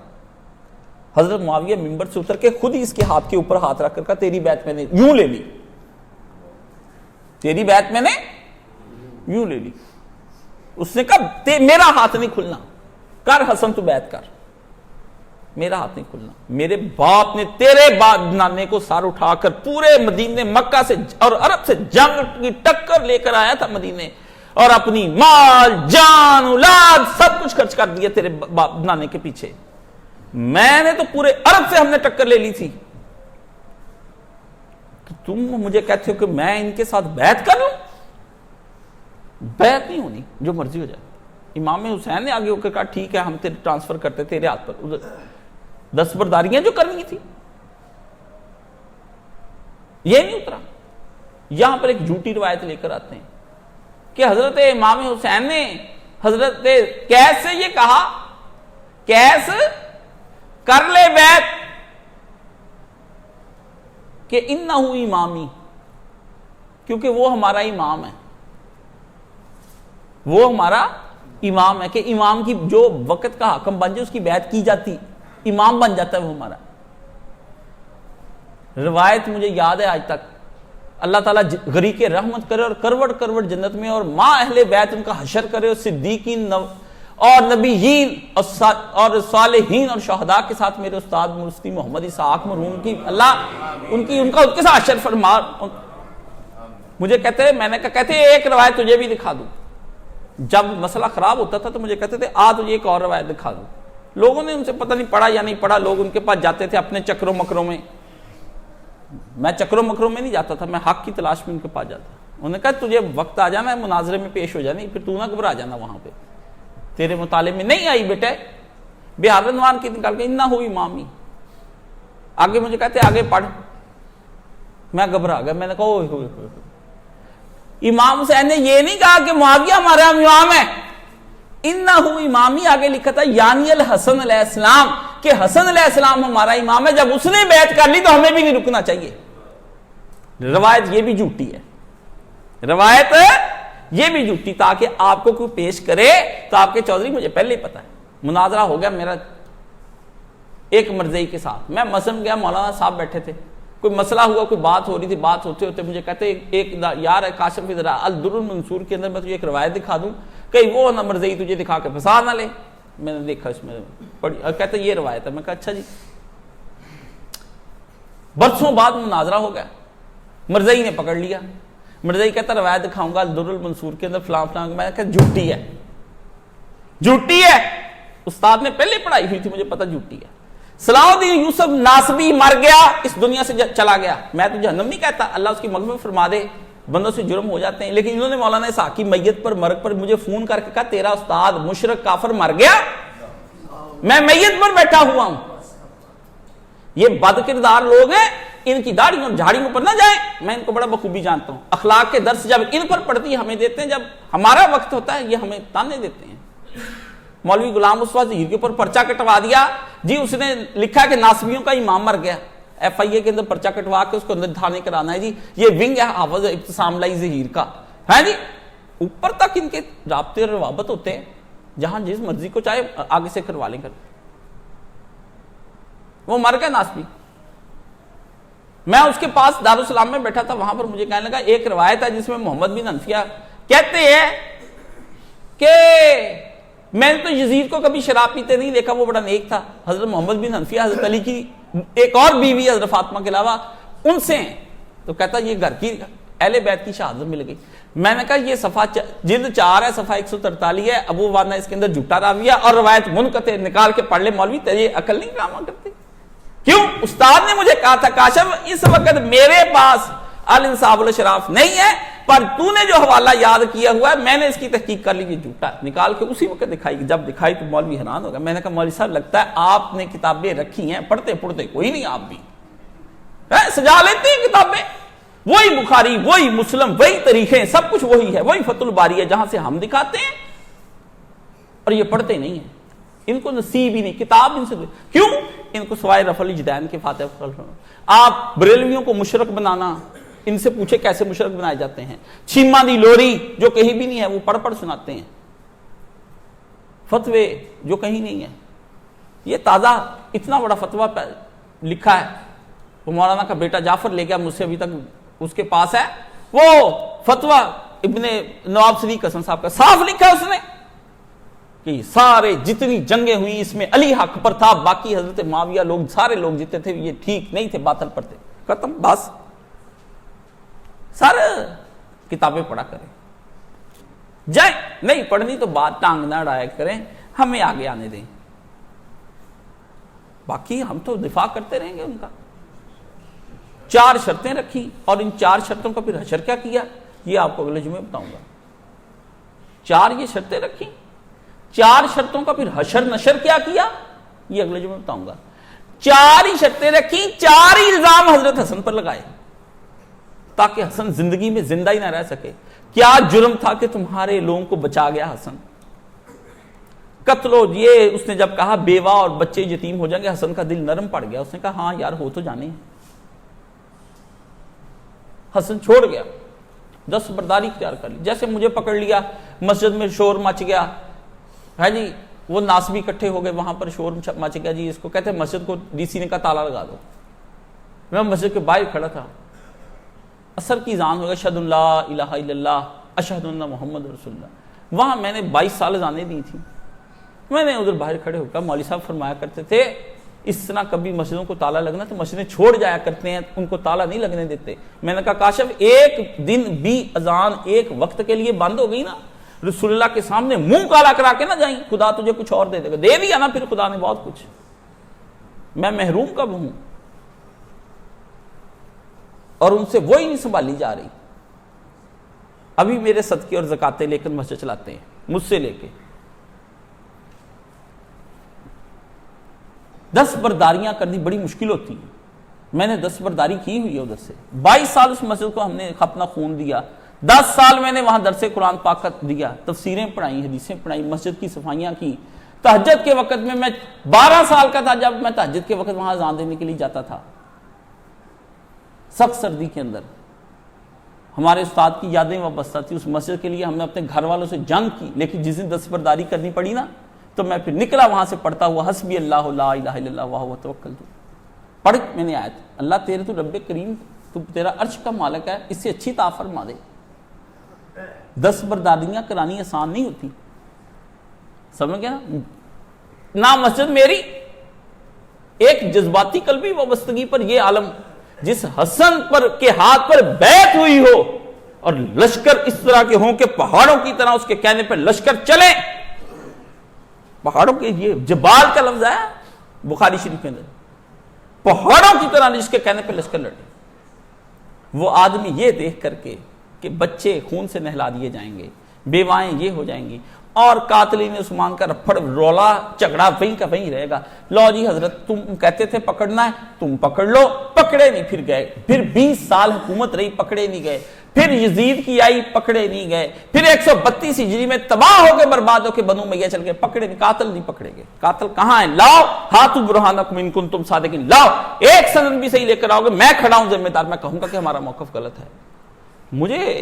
مجھے اپنے موقف کو غلط کہنے میں کوئی یار نہیں۔ کیوں؟ تحقیق کے میدان کے اندر جب گھوڑے دوڑائے جاتے ہیں تو پھر اسی کا گھوڑا آگے جیتتا ہے، جس کے گھوڑے میں دم، خم اور جان ہو۔ تمہاری طرح کے مریل گھوڑے اور ہارنے کے بعد تم کہتے ہیں نہیں یہ ہم نہیں اس کے گھوڑے کو مانتے، اس کا گھوڑا کافر سا لگتا ہے۔ گھوڑے ایسے نہیں ہے۔ اہل بیت رسول کے بارے میں رسول کہہ کر گئے ہیں کہ ان کے بارے میں میں تمہیں اللہ سے ڈراتا ہوں، مسلم شریف کی حدیث ہے، کتاب اللہ کے بارے میں ڈراتا ہوں اور اہل بیت رسول۔ کتاب اللہ کا تو حشر جو امت نے کر دیا وہ تو شیعوں نے جو کیا ہے، اور اہل بیت رسول کا جو حشر انہوں نے رل مل کے کیا، میں ان کو نہیں کہتا، وہ بھی ایسے ہی ہیں۔ اہل بیت کی حفاظت کرنا سیکھو اور ان سے نور لینا سیکھو۔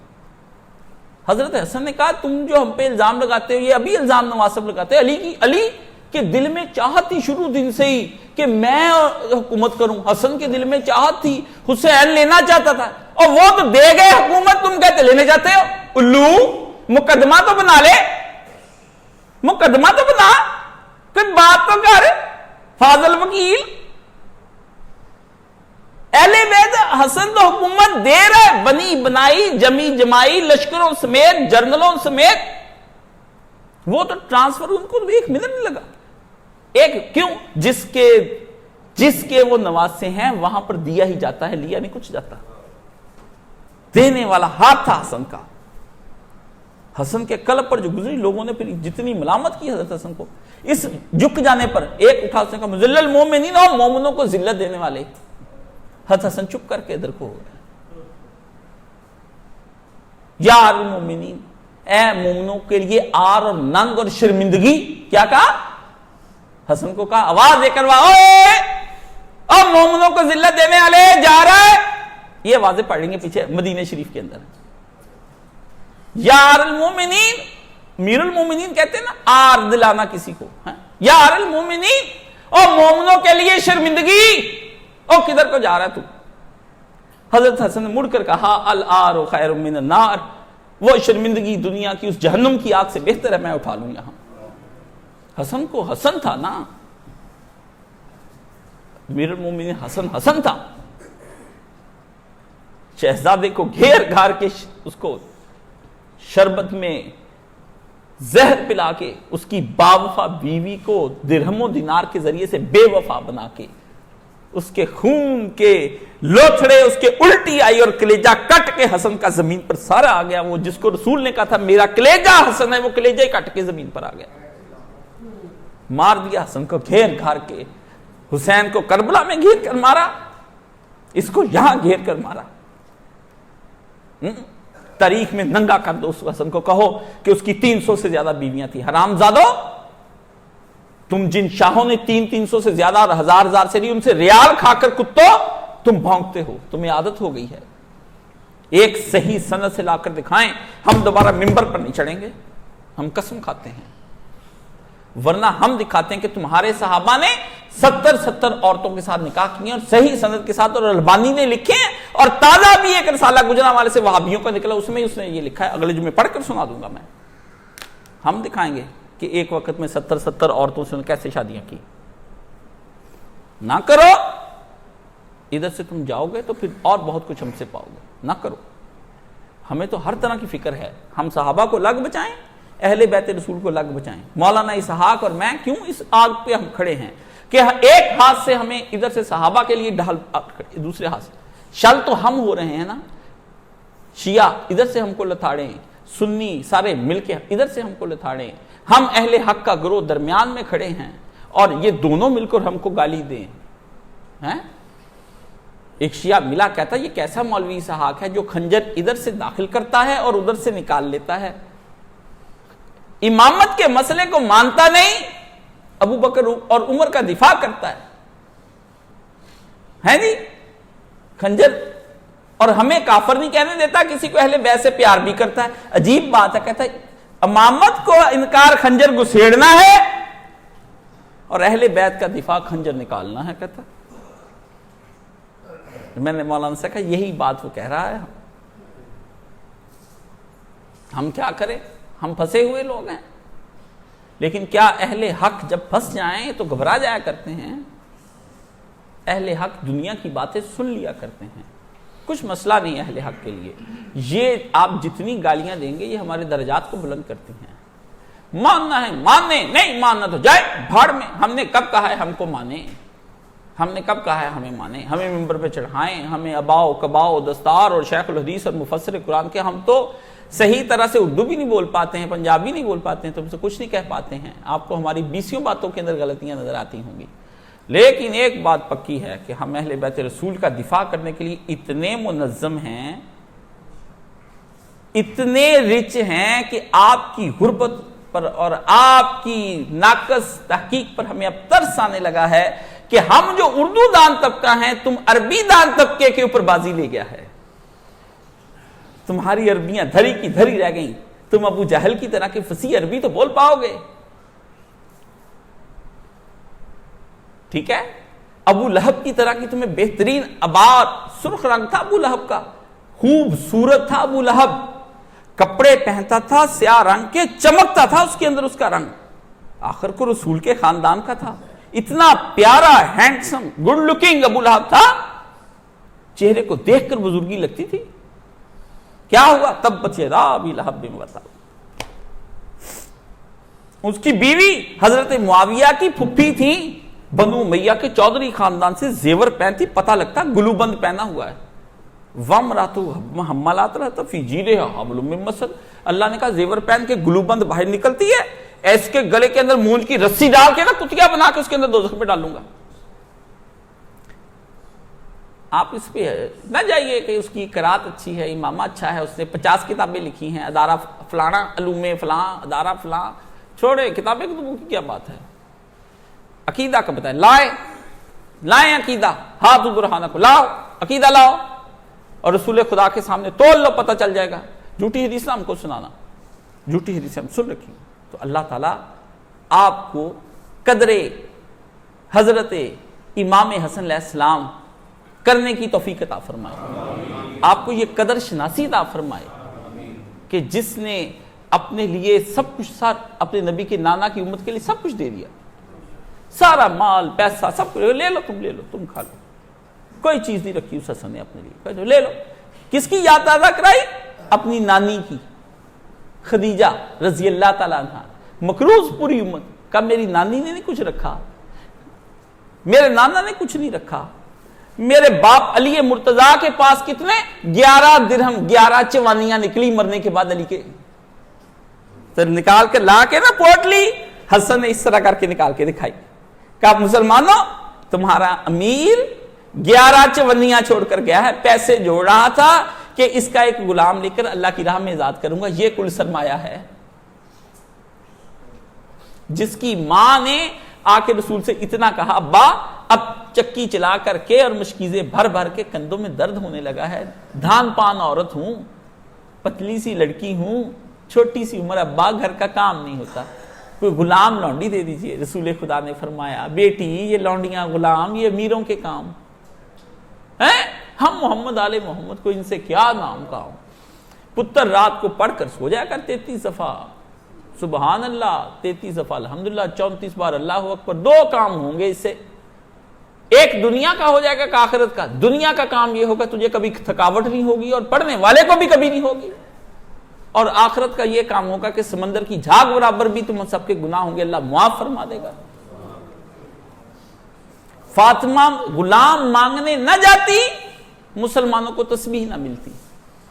نبی کے اندر کا راز نکال کے خزانے جو تھے نبی کے پاس ذکر اذکار کے, حضور کا یہ خزانہ آپ کو دے گئی, ماں دے گئی سارا کچھ جس کی, ہاں جی, جن کے گھر میں صرف لٹایا ہی جاتا ہو ان کو آپ کہتے ہیں کہ وہ حکومتوں کے لالچ میں کربلا چلے گئے. جو حکومتیں دے گئے تھے اس حسین کی بات ہوتی ہے, وہ حکومتیں دے گئے تھے, لے لو حکومتیں اور کر کے دکھاؤ اور اس امت کو بتاؤ, اور چلا گیا.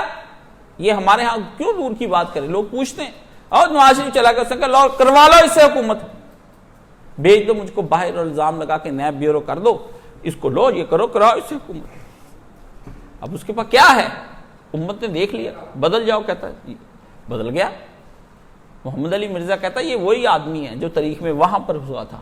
میں نے کہا ہاں یہ وہی ہے, تاریخیں دہراتی ہیں اپنے آپ کو, نہ یہ حسین ہے نہ وہ, لیکن تھوڑے تھوڑے نمونے تو مل جاتے ہیں بات کو سمجھنے کے لیے.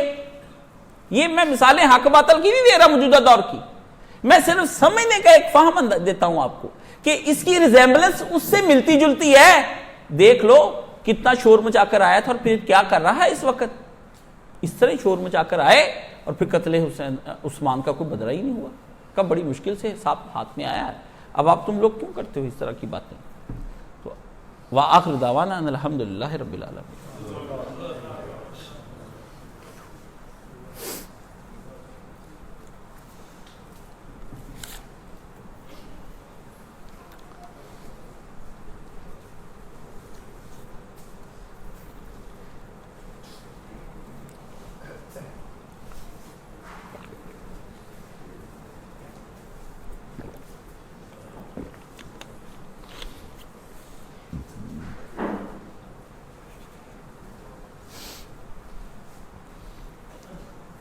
الحمدللہ والصلاة والسلام علی رسولہ الکریم.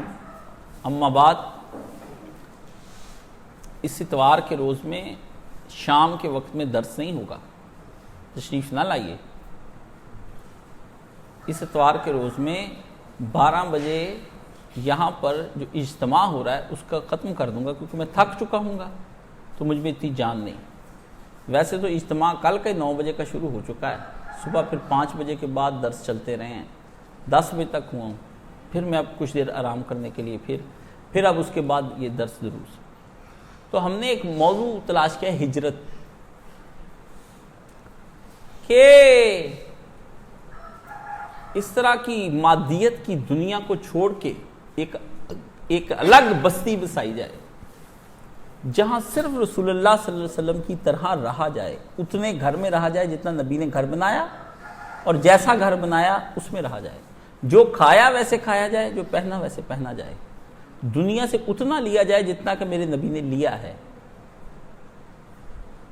جب تک آپ کی نسلیں ادھر نہیں جائیں گی نا, یہ مادیت میں لتھڑے ہوئے بچے یہ کچھ نہیں کر سکتے. سونے کو جب وہ نالی کے اندر پڑا ہے تو اوپر سے پانی گراتے جائیں, پانی بند ہو جائے گا, سونا نالی میں رہے گا. سونے کو بہترین حال اس کو نکالیں نالی سے اور لے جا کر کے دھو کے کسی صاف جگہ پہ رکھیں, اپنی قدر بنا لے گا وہ خود بخود. تو اس حوالے سے ہماری اس دفعہ صرف اسی موضوع پر ہم گفتگو کریں گے, اور میرے بہت سے ساتھی دوسرے شہروں سے تشریف لے آئے ہیں, باقی آ رہے ہیں, جو یہاں کے ہیں وہ یہاں رکیں گے. تو 2 دن کا ہے, ٹائملی ہم لوگ سو جاتے ہیں, عشاء کی نماز 40 منٹ بعد پڑھ کے سو جانا. موبائل یہاں ہوتا نہیں, تہجد کے وقت اٹھا دیتا ہوں, جتنے ذکر حضور نے کیے اتنے کرنے ہیں, بات میں کرنے نہیں دیتا, زبانوں پہ میں تالا لگا دیتا ہوں اور دروازے پہ بھی تالا لگا دیتا ہوں. نہ کوئی باہر سے اندر, اندر سے باہر, کچھ نہیں. یہاں بیٹھ کر ذکر کرو, قرآن مجید پڑھو, اللہ کو یاد کرو، کوئی بات ہے تو ہم کر لیں گے، اس کے علاوہ کچھ نہیں۔ صبح شام کھانا میں دوں گا، بستر میں دے دیتا ہوں، جو نہیں لائے تو اتنی سی بات ہے۔ اس سے بڑھ کر اور کیا کر سکتا ہوں تم لوگوں کے لیے؟ اس سے بڑھ کر کچھ نہیں کر سکتا ہوں، دلوں میں تو اتر سکتا میں، سمجھ گئے؟ تو اس لیے زحمت نہ فرمائیں وہ لوگ جو شام کو آئیں گے۔ ہم تو 2 دن یہاں بیٹھے ہیں خدا کے درویش، ٹھیک ہے نا، سوچ رہے ہیں کہ نبی علیہ السلام کی اس امت کا کیا حل ہوگا، کیا کریں ایسا جب سرکار کے سامنے جائیں تو سرخرو جائیں، منہ پر سیاہیاں تو نہ ہوں، حضور یہ تو نہ پوچھیں کہ میرا دین مظلوم ہو گیا تھا تو تم لوگ کیا کرتے رہے ہو، ہم کہیں ہم اپنے گھروں کے اندر مہندیاں اور سب یہ کرتے رہے ہیں، ہم کہیں کہ اللہ کے رسول میتیں ہوتی تھی تو بدعت کرتے رہے، یہ جو ہو رہا ہے ان کو حضور سے کچھ زیادہ پیار ہے، بس آج کے دن پیار ہے، پھر کل کو پیار کہاں چلا جائے گا؟ اگر پیار کا اظہار ہے یہ تو پیار کا اظہار ڈیلی کیجئے نا، ایک روز میں کیوں کرتے ہیں آپ؟ اس پہ ایک بات سنا اور ختم کروں۔ ایک اللہ کے بہت بڑے ولی ہوئے ہیں حضرت مولانا فضل گنج مراد آبادی،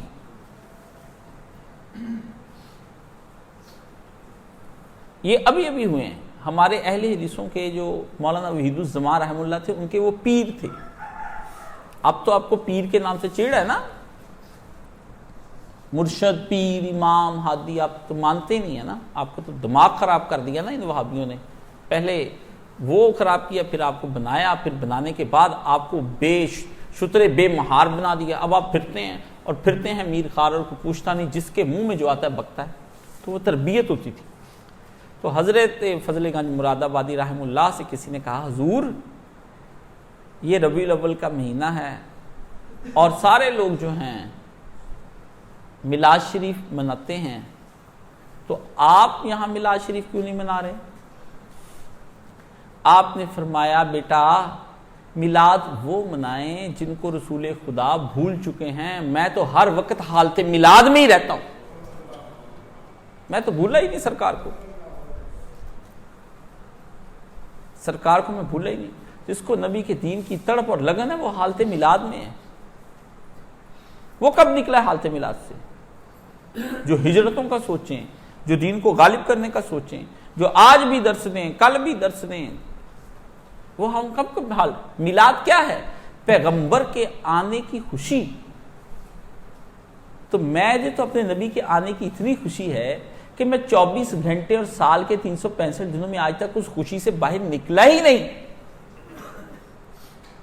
اور میری اس خوشی کے اظہار وہی ہے جو نبی اور صحاب نے کیا کہ میں دین کی تبلیغ میں مصروف۔ خوشی کے اظہار کا طریقہ بھی رسول بتا کر گئے ہیں، خوشیاں منانے کا کیا طریقہ وہ بھی رسول بتائیں گے نا، خوشی کو منانا بتا گئے۔ وہ یہ ہے کہ زبان، قلم، لسان، دل جنگ کرو، کفر کے ساتھ تہذیب کے مقابلے میں لڑو۔ تو ہم حضرت فضل گنج مراد آبادی کے بقول ہم ہر وقت حالت میلاد میں ہیں۔ ہمارے میلاد، ہماری خوشی کے اظہار کے لیے ہمیں باجے کی، چائنا کی لائٹوں کی، ٹرالیوں کی، حلوہ شریف کی اور نان شریف کی ضرورت نہیں ہے۔ یہ آپ کھائیے۔ کیا کہتے ہیں جی؟ حضور سے پوچھا صحابی نے کہ یا رسول اللہ صلی اللہ علیہ وآلہ وسلم یہ آپ پیر کا روزہ کیوں رکھتے ہیں؟ مولانا صاحب کی روایت کو بھی نہیں مانتے، کیوں روزہ رکھتے ہیں؟ تو آپ نے فرمایا پیر کو میں پیدا ہوا تھا، حضور رکھیں روزہ اور یہ کھائیں حلوے۔ میلاد منانا تھا روزہ رکھتے بند کر دیں، اور پھر یہ کیا حضور رکھیں ہر پیر کو روزہ، یہ منائیں سال کے بعد تاریخ کو روزہ۔ حضور دن کہیں، یہ تاریخ، یہ دن نہیں مناتے، یہ تاریخ مناتے ہیں۔ یہ بات ان کو روکیں۔ انہوں نے کہا آپ اب دن مناتے ہیں، دن تو پیر کا تھا، آپ تاریخ منا رہے ہیں۔ حدیث میں دن آیا، آپ تاریخ منا رہے ہیں۔ ایک صاحب نے لکھا متفقہ فیصلہ ہے کہ میں نے ان سے کہا، بڑے نامی گرامی انٹرنیٹ پہ میرے دوست، میں انٹرنیٹ پہ بہت کم تبصرہ لکھتا ہوں، مجھے پتا ہے وہ تو یہ جاہلوں کی ایک جماعت ہے، گٹر ہے، اس میں تو شور پڑ جائے گا، پتھر پھینکا چیٹے سارے بات۔ تو میں نے کہا جناب آلو، آپ جو اس طرح لکھ رہے ہیں کہ متفقہ فیصلہ ہے اور ابلیس کو بڑی نقصان ہے، میں نے کہا حضور آپ کو پتا ہے حضرت شیخ عبد القادر جیلانی اور جلال الدین سیوطی کہتے ہیں حضور پاک صلی اللہ علیہ وسلم محرم میں پیدا ہوئے ہیں اور رمضان شریف میں پیدا ہوئے، دو باتیں یہ ہیں۔ جن کی 11ویں شریف کھاتے ہیں آپ کو پتہ ہی نہیں ہے کہ وہ تو قائل ہے محرم کے، اور جلال الدین سیوطی قائل ہیں، کہتے ہیں 95 دفعہ جاگتی ہوئی حالت میں حضرت امام جلال الدین سیوطی رحمۃ اللہ علیہ نے سرکار کی زیارت کی، کتنی دفعہ؟ جیسے طاہر القادری کہتا ہے کہ میں نے کئی 100 بار امام ابو حنیفہ رحمۃ اللہ علیہ سے سامنے بیٹھ کر فقہ پڑھی اور امام بخاری کو سامنے بیٹھ کر بخاری شریف پڑھی ہے۔ وہ کیا کہتے ہیں؟ انہوں نے پوچھا ہوگا حضور آپ کب پیدا ہوئے؟ تو میں بھی رمضان میں ہوا تھا۔ پھر کیا کہتے ہیں؟ کہتے ہیں جس دن آپ کی 40 سال عمر ہوئی ہے اس دن حضور پاک صلی اللہ علیہ وسلم پر پہلی وحی آئی ہے۔ کیا ہوئی ہے؟ تو قرآن کیا کہتا ہے؟ انا انزلناہ فی لیلۃ القدر۔ تو لیلۃ القدر کس میں ہے؟ رمضان میں۔ کہ سمجھ آئی کہ اگلی بھی گئی؟ نہ کریں، ہم اگر نہیں مناتے تو ہمیں چپ رہنے دیں، ہمیں نہ بلائیں، ہم بولیں گے تو قیامت ہوگی، سمجھ گئے نا؟ آپ ہی اپنی اداؤں پر غور کریں، ہم عرض کریں گے تو شکایت ہوگی۔ تو یہ کوئی طریقہ کار نہیں ہے۔ اب مفتی منیب الرحمان نے مضمون لکھا کہ یہ جو خرافات ہو رہی ہیں پیٹ اٹھے۔ اب یاد آیا ابن تیمیہ تے پرانے علماء کیوں روکتے تھے کہ اس عوام کا نام کو اتنا سا بتاؤ، کہتے اگے پھر اسی اپنی جگہ بناواں گے، تھانوں دساں گے کداں بنائی جائے۔ شیعہ کے ایک عالم ہے آیت اللہ برفجردی، لاکھوں لوگ تھے ان کے ماننے والے، لاکھوں۔ تو آیت اللہ نے کہہ دیا بھی یہ جو ہے نا ماتم اور یہ کمیں، یہ جیسے زنجیریں مارنی، یہ جائز کوئی نہیں ہے۔ اور طرح سے تم لوگ عزاداری کو منا لو، عزاداری نہیں چھوڑنی، عزاداری نہیں چھوڑنی۔ ہمیں نہیں پتا آج تک عزاداری کے معنی کیا لیتے ہیں، وہ تو ہم ان کو کرتے بھی عزاداری، ذرا کتاب تو کھولو عزاداری کی، اس میں لکھا کیا ہے۔ تو وہ بندے کٹھے ہو کے نا، شہر کے بڑے بڑے امیر کٹھے ہو کے آیت اللہ کے پاس چلے گئے، بیچارے کے پاس، کہتے آیت اللہ ساڑی سن گل۔ کیا کرے آیت اللہ بیچارہ بھی، وہ تو نقطہ نہیں رہ جاتا، آپ آیت اللہ بناتے ہیں اس کا۔ کہتے بات سن لو کان کھول کر، سال میں 365 دن ہیں، 364 دن ہم تیرے پیچھے پیچھے جو کہے گا مانیں گے، 65 دن سے ہمیں مرضی کر لینے دے بس۔ کل نام بالو مزالو سوٹ، کیا کرے؟ یہ ہے آپ کا دین۔ تو اللہ ہمیں ان خرافات سے بچا کر رکھے، اور جو لوگ یہاں ٹھہرنا چاہیں وہ ہمیں بتا کر جائیں۔ اس طرح نہیں بھی آ رہے ہیں، اب جا رہے ہیں، پھر کہتے ہیں جی سختی کرتا ہے، بولتا بڑا سخت ہے، ایسے کرتا ہے ویسے کرتا ہے۔ میں سخت ہوں؟ واللہ مجھ جیسا کوئی نرم آدمی نہیں ہے آپ کے بارے میں۔ جو آدمی بوقت تہجد آپ کے لیے رو پڑے اللہ کی بارگاہ میں